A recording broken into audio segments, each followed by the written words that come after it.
Hi, and welcome to today's panel discussion here at UC Partner Summit 2022. Today, we're going to be digging into some of the recent changes around the Microsoft CSP program, and that is the Microsoft's new commerce experience. So I'm your host, Scott Riley, and joining me today, I've got the fantastic Michael Frisby, who's the MD over at Vuzion, and I've also got Sarah Lambert-Gibbs, who's the Supply Chain Services Lead at Digital Space. Well, thanks, guys, for joining me. It's fantastic to see you here today. Great to be here. Thank you. Thank you, Scott. Yeah, looking forward to the discussion. Yeah, I think we've got a good one here. This is a really interesting topic. So look, we've lined up a few questions that we think the channel really want to know. So let's dig in. So firstly, I'd love to know from you, Sarah, what have been your own challenges with the new implementation of new commerce experience? Sure.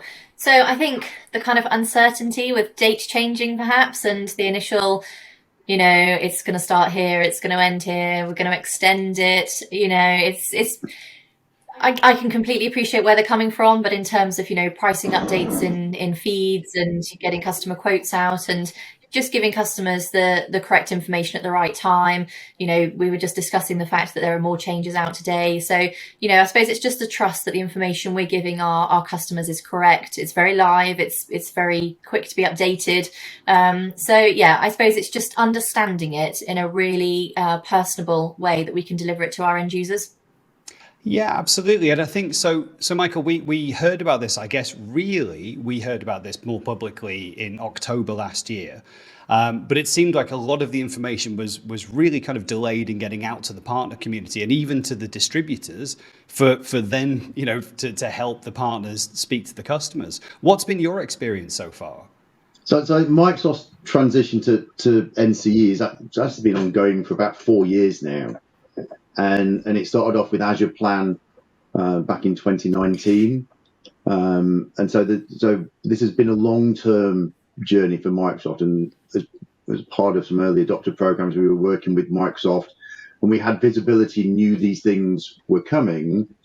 But I 100% agree with Sarah about just how dynamic this situation has been with the implementation of NCE per seat. With Azure, we had ultimately we ended with a 3+ year window to transition all of our Azure business across from legacy CSP into new commerce experience, and we've just not had that with NCE per seat. It's felt incredibly rushed. As Sarah said, Microsoft keep chopping and changing dates. We just literally overnight had a policy change, which as a channel we've been asking for. But then they give us 24 hours notice to implement it. So I think there's been that lack of communication and lack of time for the channel to get ready, given the dynamic nature of some of the announcements and changes from Microsoft. Things like when they introduced the grace period. Again, they didn't tell anybody how they were implementing the grace period. And that just creates extra costs, extra time, and confusion for everybody involved as to what the actual current and latest and greatest and true information is around NCE. No, I think that's fair, and there's been so many challenges that have come along, and I saw exactly the same thing that you're talking about there, Michael. On the 28th of February, of course, everyone's rushing to make those changes and move everything across into new commerce experience because I presume everyone wanted to maximize the current month and then chop everything across to new commerce experience. And then, of course, Partner Center or the APIs at Microsoft couldn't cope with all the changes, and so last minute, it's all pushed back another month. But I can imagine there's a huge amount of partners out there in the channel who'd already, got all the billing invoices ready for the first, all updated, ready to go on the 1st of March. And suddenly, whoa, put the brakes back on. It's all been delayed. Well, whilst we're digging into challenges, that is the next question, actually. So we want to understand what are the major challenges that the channel's facing. Sarah, what have you seen so far? We've covered a good couple already, but what else are you seeing as the major challenges? I think, to be honest, it's the trust. I think you sell licensing, as a commodity product, really, isn't it? Microsoft is a big beast. We all like using it. It's just, I suppose reiterating kind of what we've already said, it's the communication, it's the relationship between customers, it's the, we had a really big push at Digital Space to try and, get some really good content out to our customers to inform them what was going on and, have a really good roadmap. And it's the internal resource as well. Our marketing had done a lot of work, our billing departments, our reporting, and for those dates to then change, it's really frustrating because you feel like you're getting your ducks in a row, and actually, like you say, overnight to literally come into an email of, you've now got 15 days longer. It's, but it is what it is. You can only do so much. Our account manager through our indirect distributor has been fantastic, and I appreciate they've gone through a lot, because it's really just from Microsoft to the indirects to the directs and through us to end customers, isn't it? So it's a little bit of a churn of information and who knows what first. It's just trying to make the messages really relatable, because we have customers that don't really care to an extent what's included. They know they need their Outlook. They know that, it's different levels of experience. We've got some customers who are complete in-house DevOps departments who understand it really well, and the last thing they want is me as a sales specialist on the phone saying, oh, actually it's not happening today, it's happening tomorrow, and actually that 72-hour window is now 7-day window. Do you want to make any more changes quickly? It's headache that they don't need in their day. Yeah, absolutely. And I think, Michael, I don't know if you agree with this, but it feels like it's really kind of being forced upon us, really quite quickly. I think you said, the timescale seemed a lot shorter already, but the channel, the feedback I've seen is people just feel really railroaded into new commerce experience. And there's been a lot of pushback I've seen in partner discussion forums and feeding back to Microsoft, to say, this isn't really where certainly a lot of the agile, MSPs want to be. What other sort of challenges are you seeing, and what's the sentiment and feedback that you're seeing, with your clients? I think you're definitely right about heated conversations there. I've been involved in a number of roundtables with people from Microsoft at court, and there were some very heated sessions around some of the policy changes that have come out. And I think the fact that we all had the Microsoft 365 price rise implementation in the middle of this transition to NCE/C is definitely one of the things that complicated it. And I think, as Sarah was saying, it touches every part of your business in terms of the changes you have to make, whether it is the way you bill out, the provisioning pieces, the rules you need around your credit control and change control on subscriptions, the training you have to deliver out into your sales teams, the marketing teams, the service teams. It's just been an absolute massive piece of work. And I guess the biggest frustration for me is we've all focused on how we buy from Microsoft, which is what it really is. It's just the rules that Microsoft define for how we purchase from them, rather than being able to talk to customers around what their problems are, what their challenges are, and how the different parts of the Microsoft cloud can actually help them achieve their goals. And so I think that's been the biggest frustration for me. We've all been focused on this effectively operational change of how we buy from Microsoft, rather than helping customers grow their business and solve the problems that they've got. I think that's absolutely right. And the next question we had here was to talk about the long-term contracts. But let me just ask you, I think, for me, it felt a little bit tone deaf in the backdrop of a global pandemic where, customers' businesses have changed dramatically, where, maybe some have grown, but an awful lot have had to shrink back and reduce. And Microsoft have asked, of us as the partner community to go to our clients and say, hey, what we need you to do now is to commit to long-term contracts, 1, 2, and 3 year ideally, but at least 1 year contracts when it comes to your spend. How have you found, sort of mitigating that with the clients and having those conversations? Has it been difficult to say, hey, look, we're going to have to lock you in now and make a fixed commitment for the next 12 months? So I think from talking with resellers and through them with their customers, no customer has liked losing the flexibility that we've historically had with legacy CSP. Now, to be fair to Microsoft on this, the channel as a whole were using loopholes in how Microsoft had implemented legacy CSP and the fact that the previous commerce platform didn't strictly enforce the rules that we were all supposed to be working with, that's been part of the problem. With New Commerce Experience platform, they are strictly enforcing the rules. But when you bought a subscription from Microsoft, it was always a 12-month subscription. We just, as the channel, had technically the ability to cancel that whenever we wanted, and Microsoft would just pro-rata charges for the period the subscription had been live. But that was actually but that's using a loophole in the system. So Microsoft haven't actually changed their rules that much by moving to New Commerce Experience. What they're doing is enforcing, for the large part, the existing rules that they've had. So not being able to reduce quantities is a big issue. We have quite a few partners who work in the hospitality space, and for them, obviously, the last 2 years has been a real turmoil within their business. And so what we're seeing, so some of the partners we have in hospitality, they've moved most of their customers to monthly. And with NCE, we have now got this formal monthly option available. It does come with a 20% price difference versus committing to an annual subscription. But that, in many respects, lines up with what you see with other SaaS providers.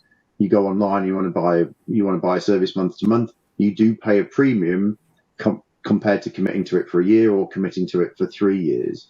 So I think the pricing model and the fact we now have a formal monthly agreement is actually new capability, and it forces you to act, from some respects, forces you as a partner to have that deep conversation with your customer to truly understand what they need. So for us, we see it as an opportunity to go and talk to your customer in more depth and make sure you're right sizing the solution for them, as opposed to just being able to, well, I can provision it and do whatever I like with it because the system never enforced the rules. No, and you know, thank you for reminding the audience of that, actually, because it is an important thing to understand. Is that firstly, I don't think any of us would say that the subscriptions are not of good value. You know, when we think about things like the business premium SKU, there's fantastic value in there, even with the price increase that's happened. But we've had, what is it now, maybe 6 good years of having this flexibility to be able to just move licenses up and down over the course of a subscription, and it's been really nice. When we look at other products, we know it's a 1-year minimum commitment, but we've just grown so used to having that flexibility with Microsoft. I'd love to ask Sarah. We've seen people find interesting ways to kind of account for these longer term contracts. Michael already said there about hospitality, where they've just moved everybody to kind of monthly and taken the hit. I've seen some organizations commit, maybe if a client has 100 licenses, 90 of those will go on a 1-year subscription at the fixed term, and then maybe they'll just take the other 10 on the monthly, and that provides that flexibility. Have you had any conversations like this with your clients? Yeah, we have actually, and upon the deeper dive and the discovery, I would completely agree with Michael that there has actually been a lot of very lazy selling around CSP, and actually you've completely lost the optimization, the consultative approach, and understanding your customer's workload. Looking at both the Azure and the 365, Azure, I think it's honed in on a lot more that you should make sure your uptime is your uptime, and you're switching off what you don't need. But actually 365 licensing is quite taken for granted. You buy this big hefty SKU, it's going to cover you for everything. Do they need covering for everything? And I think the conversations we've been having is exactly that. Can we drop some of them down to an E1? Do you want to do your monthly commit on your E1s because you've got, do you have project engineers coming in? Do you want to keep a pool of 5 E3s because they need the compatibility on the monthly and then lock in? So yeah, I think it's been as frustrating as it's been, and we have been between a little bit of a rock and a hard place of kind of don't shoot the messenger on this one, because it is a relay of information. I think it has helped us in some really personable conversations with our customers, and I think it's a level of detail that they didn't appreciate that they needed to go into.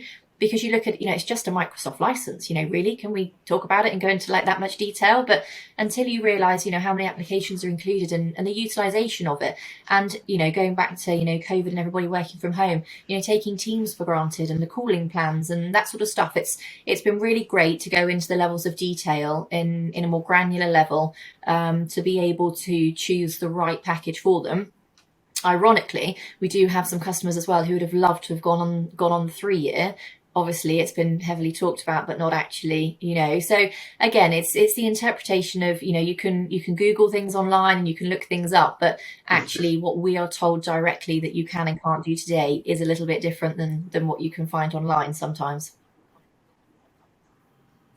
No, and I think you've both raised a really excellent point, which is whilst this was maybe not something that the channel wanted, was to go and have those sticky conversations about 1-year lock-ins because we've had this monthly flexibility.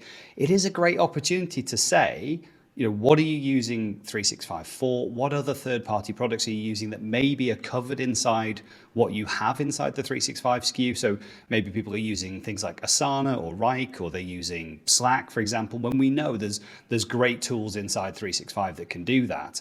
And again, I always think about that business premium SKU because it's got so many things that just keep getting added into it now with Defender for Business and web content filtering and email filtering. It's a great opportunity to look at other products that they might be paying for and say, how can we consolidate inside the Microsoft stack and save some money somewhere else if we're going to have these longer term 1-year commitments? Well, okay, let me ask the most contentious question that I've seen that we've got for you today, but also one that I have heard from the partner community, and that is, does anyone think that this is actually just a way to kind of cut partners out of the equation and to get the customers to transact with Microsoft? And let me just stage that briefly, because I have had some conversations with other partners who've said, you know what? This is all just too difficult. We don't make enough margin or hardly any margin on the licenses anyway. And now there's the risk of these 1-year lock-ins. If the client goes into administration or gets acquired or whatever, it's our business that's stuck with this relationship with the distributor of Microsoft to pay for this 1-year subscription.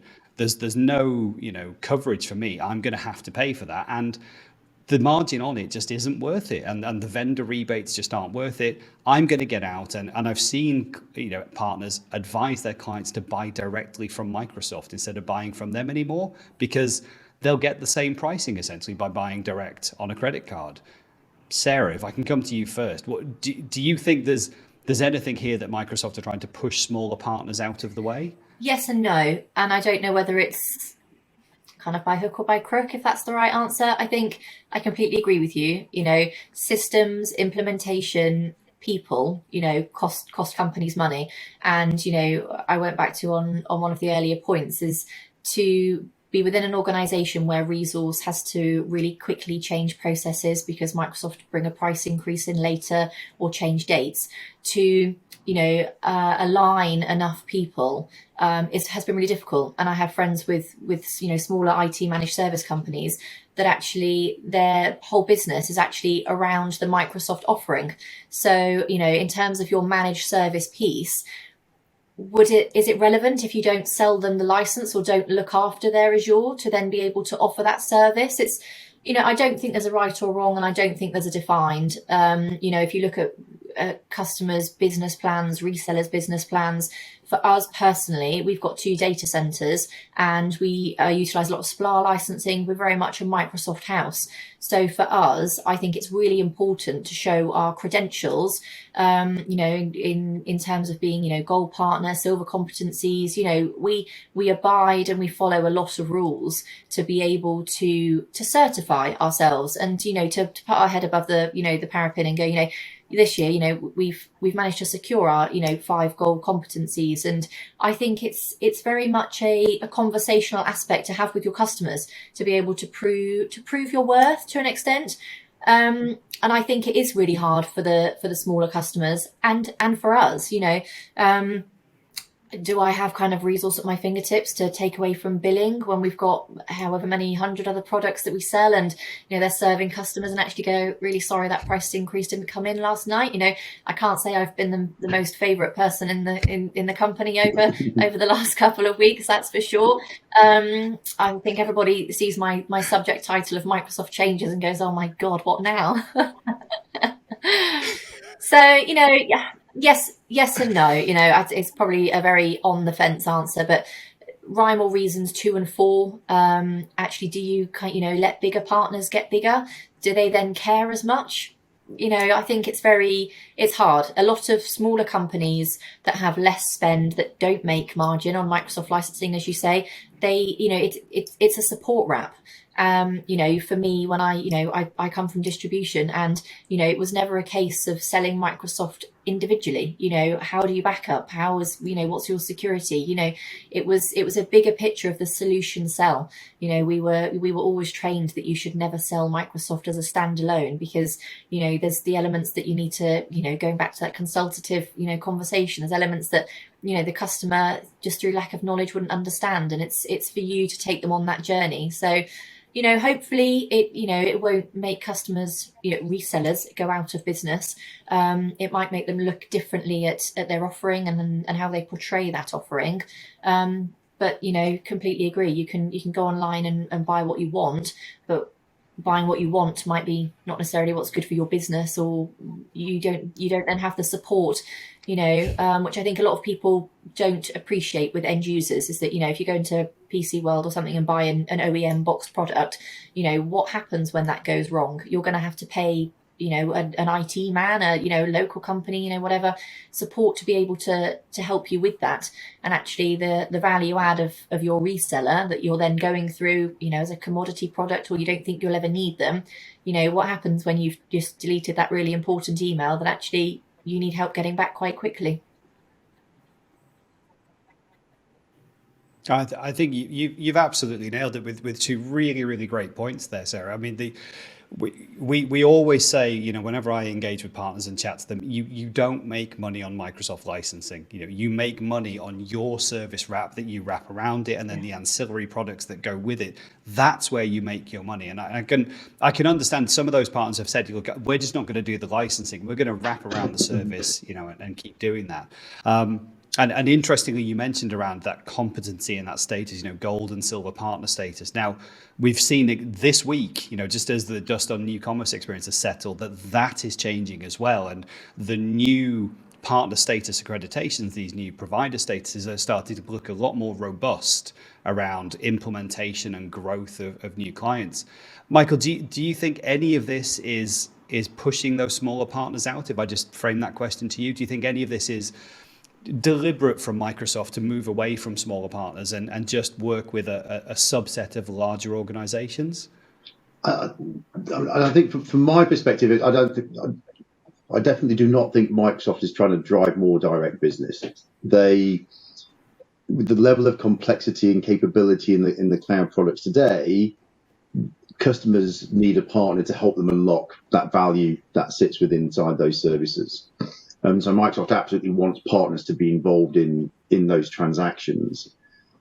I think in terms of the makeup of the channel, in terms of the phrase "go big, go niche, or go home" comes to mind with me. You either, and particularly when you think about the new Microsoft Cloud Partner Program, which was announced a couple of days ago as well, as you say, the bar's been massively raised to get any of those 6 solution partner statuses.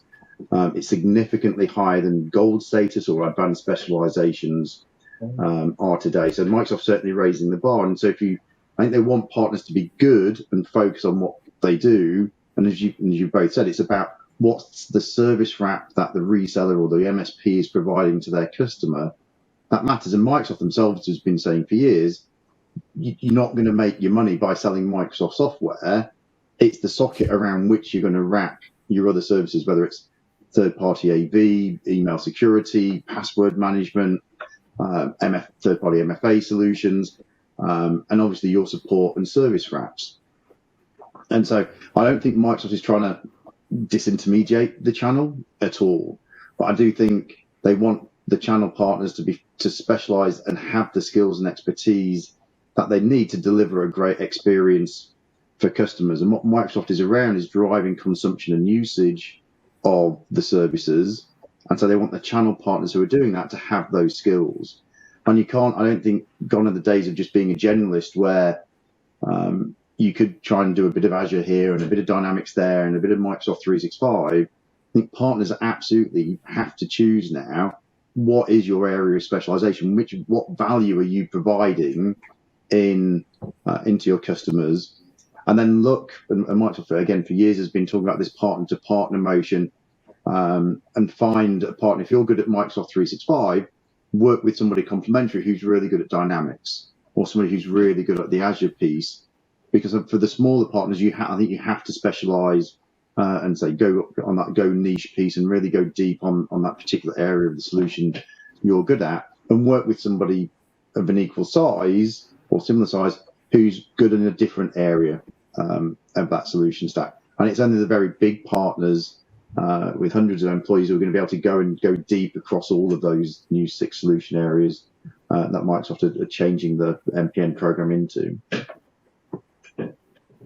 I think you've absolutely nailed it. I think, specialization is really important. And when you look at these new solution competencies, I think they're called, if I've got the terminology right, from Microsoft, where they're breaking things down for the partner portal into 6 different competencies. And the old kind of, specializations that, fall in under those now, but it's kind of broadly into 6 categories now. They're really trying to say to their partners, look, this is where you should be specializing. This is, if this is your type of customer, specialize here. And of course, use the partner network. And I love what you say, you can't be fantastic at 365, maybe modern workplace, and be a Dynamics expert. I mean, if you have a huge organization, but if you're one of these agile MSPs, you're more likely to just fit very nicely into one of those categories, and then you should partner, right? And the partner community is incredibly friendly, as I've seen from lots of the get-togethers that we have. It's not like a lot of other industries, I don't think, where people tend to rival and fight over the customers. And maybe that does happen somewhere, but I've genuinely found that the partner community in tech and the channel here is so supportive of collaborating and working on the same customer but in different product sets, and it works really well. Well, look, the last question I've got for you, and thanks so much for everything you've shared so far, but the last question is about the incentives that partners get, because of course this is now impacted by not just the new commerce experience, but more, I guess, the new partner process and the new competencies. Sarah, have you had much chance to see what's happening with the new partner program and how that's going to impact incentives and earnings for Digital Space, over the next 12 months? To be fair, I have had a very brief overview of it to date. Obviously, one of the biggest changes is getting rid of the co-op funding. It's going to go back to the 100%. So I suppose it's just managing from that point of view. We're going to have someone on the old CSP 60/40, and then looking at the not-for-profit and the education, which hasn't been moved over. So I suppose I'm very lucky. I've got a great chap, Julian Broughton, who looks after that partner centre kind of back end side for us, which is really important, because when you're looking at how to utilise the rebates and incentives on low margin products, almost become a little bit more important, don't they? Because if you're not making much on the front end, then it's making sure that you're aware of what can be achieved and what incentives are running, and then it goes into topics we've already covered in terms of your specialist areas, and if you only do one area, what are you likely to have more of an uplift in than others? No, I think that's right, and it can be so hard just to keep on top of what incentives are running at the moment, what programs are running on a quarterly basis. Michael, have you got any advice for the channel on good ways to keep on top of those? I mean, Partner Centre is obviously a good resource, but are there any other good resources so partners can make sure that they are maximising any incentives that they're getting? I think for me, this is an area where indirect providers play a huge amount of value for their resellers and the community they're working with. Within Vuzion, that's an area we spend a huge amount of time making sure we understand all of the incentive programs in detail. Our platform is architected to pass through a significant volume of certainly with NCE, a lot of new incentives and promos are coming from Microsoft that the platform automatically pass through to customers. But it's something for us as an indirect provider, we spend a lot of time making sure we're educating our resellers, and as part of the monthly account reviews, explaining to each of our resellers what the opportunity is, and making sure they're tapping into things, whether it's new customer ads in Microsoft 365, whether it's premium SKU upsells. As Sarah says, with the move to NCE, it's moving to 100% rebate rather than the 60/40 split. I suspect that Microsoft will flip that back to a 60/40 split in the future. think that's probably more a case of technically they've not implemented the incentives engine in NCE to cope with 60-40 splits. And when they get around to fixing that in time for October this year, you'll certainly see. I suspect rebate and co-op split will come back in, because Microsoft likes to control and make sure that partners are spending that incentive to grow their Microsoft business. They're very uncomfortable with that being 100% rebate, because partners can go and use that money to go and grow a competitor's solution. So I know that's a lever of control Microsoft likes to have with the channel, to make sure the money they're providing do drive future Microsoft growth. With the new cloud partner program and the 6 solution areas and getting a solutions partner status in each of those, I think what you're going to see, you read the words from Rodney and watch his presentation, Microsoft claim they're going to put more investment into the incentives for the partners who are earning them. But what I think you're going to see when you look at the detail of what it actually takes to become a solution, certified as a solution partner in one of those new solution areas, you're going to have fewer partners sharing the pot of incentives that Microsoft's providing. So while if you are eligible and earn the right to receive those incentives, you may be receiving more, I think there'll be fewer partners receiving those incentives, is my suspicion, is what's going to end up panning out in the coming years. And the Cloud Partner Program's got an 18-month rollout period. It starts in October this year.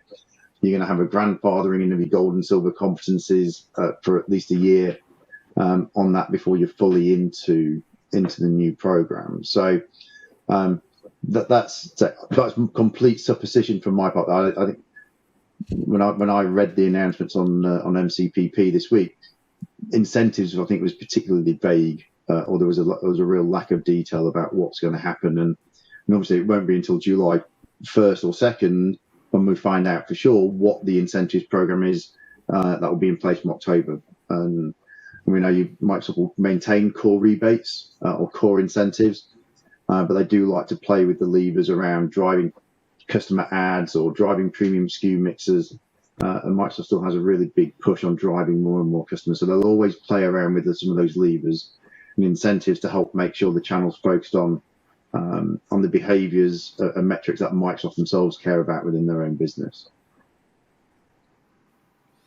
Now, I think that's really interesting as well, because I think I saw that they said they have over 400,000 partners worldwide as part of this. And we know that the majority of them are going to be those action pack customers. Let's be fair, they're not partners. They've grabbed an action pack. And this is interesting. It's an interesting state to think that actually we're going to have a smaller number of partners. And if Microsoft really is core to your business and you focus on those solution competencies, there will be a smaller number of people in those pots, for the incentives, that there might be more incentives for the partners who really can, focus and get qualified. Interesting. Well, guys, those are all the questions I have. Go. To add on to that, I think the new solution area is actually good from a differentiation perspective as well. Sarah mentioned she's got 5 gold competencies as a business. We've got 11 gold competencies and a couple of silvers, and they sort of get to the point where it's almost fairly meaningless. And everybody who's any good has got gold competencies. But I think with the bar getting higher on the new MCPP, it really will be a point of differentiation as to which partners have got the skills and capabilities to best meet customer needs and help them grow their businesses and solve their challenges. That's really interesting. I think so. I have a question as well, which is, customers must see the gold and silver badges, but they don't really know what they mean. We know what they mean because we're in this space and, we understand what it means. How do we go and explain to them that this is the new solution competency, and actually this means that I'm a member of a new elite squadron of people that don't have these yet, and help a customer understand, those old gold competencies, no, they're last season, these are the new ones, and this is the type of business that you need to be looking for. Do you think Microsoft are going to be putting some promotion behind this to say, hey, this is the new wave of partners that you should be working with, and look out for these badges? Absolutely. For me, that's absolutely part of Microsoft's role is to provide that air cover to explain what the new program means, what the new 6 solution areas are. And there's always been an element of the promotion of MPN and silver and gold competencies that's been about educating the end customers that they should be looking for partners who've gone and got that level of certified capability. So I think for me, Microsoft has got a big job on its hands to start to educate the end customer base around what this new cloud partner program means in terms of being able to pick the right partner. And I expect the partner selection tools and what have you that are on different Microsoft websites, those all get updated, and it's the ones who have got the advanced or the expert categorizations within the new 6 solution areas that will get the highest levels of promotion, and also access to other incentive programs that Microsoft have. Like if you have an Azure Advanced Specializations, you get access to a program called AMP today to help you go and run more customer workshops and proof of concepts with your customers. So I think that's going to be very much a case with the cloud partner program. They've got to go and do that education out to the end customer.